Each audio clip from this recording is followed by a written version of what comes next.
hidup. Dengan demikian berarti tidak ada pesangon. Berarti RUU Cipta Kerja menghapus pesangon. Itu jelas di situ dikatakan. Bahkan penghargaan masa kerja dalam undang-undang sebelumnya nomor 13 diturunkan nilainya, dan penggantian hak buruh dihapus. Dibalikan kesepakatan pasti pengusaha menolak. Jelas pesangon hilang. Yang ketiga adalah penggunaan outsourcing yang masif.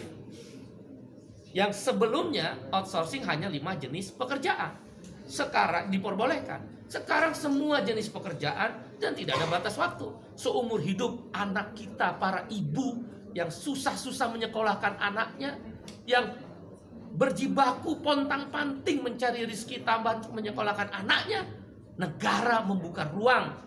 Para agen, saya quote and quote, bukan berarti seperti itu, tapi quote and quote tanda petik, menjual buruh kepada pengusaha-pengusaha yang serakah itu.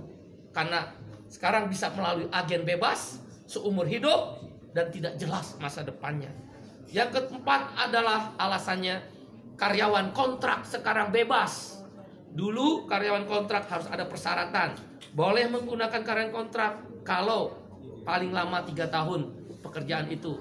Jenis pekerjaan tertentu, untuk pre-pro, bukan mass product, bukan produksi massal dan sebagainya. Sekarang syarat itu dihapus, dibolehkan menggunakan karyawan kontrak semua jenis pekerjaan dengan batas waktu tidak tertentu. Wahai ibu-ibu dan bapak-bapak, anak-anak kita terancam dengan masa depannya yang dikontrak seumur hidup tanpa kejelasan nasibnya dan di outsourcing seumur hidup melalui para agen-agen pekerja yang menampung pekerja itu.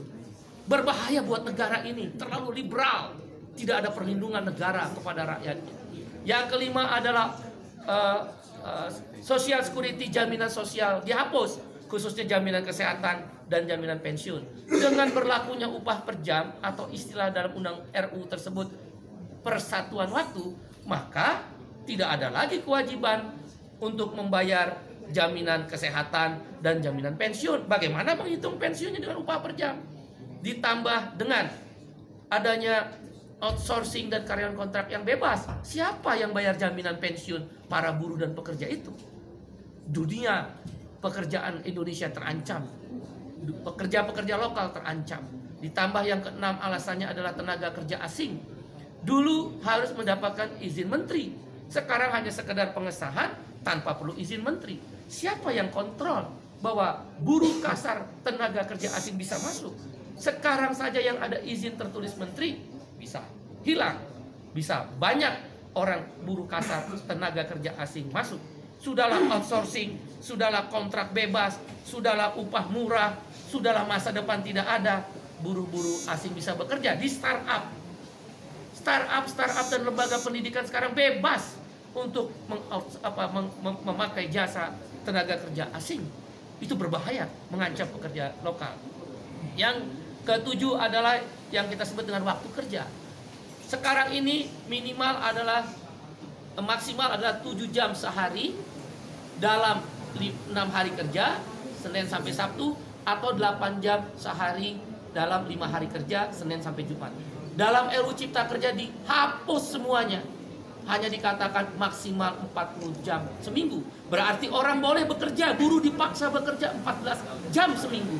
Dan buruh tidak diberi waktu istirahat, karena lemburnya boleh 18 jam dalam sehari. Dalam seminggu, maksud saya 18 minggu. Waktu kerjanya tidak lagi 7 jam atau 8 jam. Ini berbahaya untuk masa depan perlindungan kaum buruh. Dan hal-hal lainnya adalah sanksi pidana dihapuskan dengan RUU Cipta Kerja yang baru ini. Orang tidak bayar, pengusaha tidak bayar upah, tidak ada sanksi pidana. Terlambat bayar upah, tidak ada larangan. Kalau begitu kalau saya pengusaha bisa bayar upah 3 bulan sekali dong. Di mana negara kalau begitu? Kalau memang tujuannya investasi, kenapa tidak ada perlindungan? Kita setuju investasi, yang tidak kita setuju adalah tidak ada perlindungan. Dan kemudian hal lainnya yang kesembilan adalah bahwa PHK jadi mudah sekarang. Nggak perlu lagi ada negosiasi dan perundingan dengan serikat buruh. Langsung ke PHI dan PHI bisa langsung memutuskan Pengadilan Hubungan Industrial.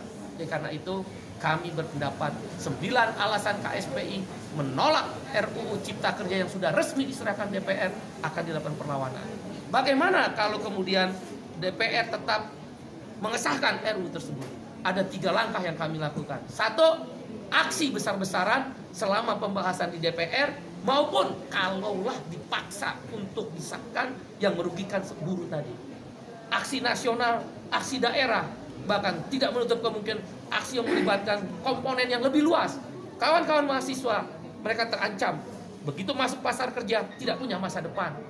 Para ibu-ibu, bapak-bapak terancam karena mengeluarkan biaya tinggi untuk menyekolahkan anaknya, tidak punya kepastian masa depan untuk anak-anaknya. Para pemuda-pemuda dan pemudi terancam, nggak mungkin mau menikah karena outsourcing dan karyawan kontrak. Indonesia terancam, darurat terhadap kesejahteraan Indonesia. Dan karena itu aksi besar-besaran melibatkan semua masyarakat yang lebih luas dan masif akan dilakukan. Di DPR, di pemerintah, di daerah, bahkan boleh jadi secara nasional akan dilibatkan aksi yang lebih besar-besaran. Menghentikan produksi, kalau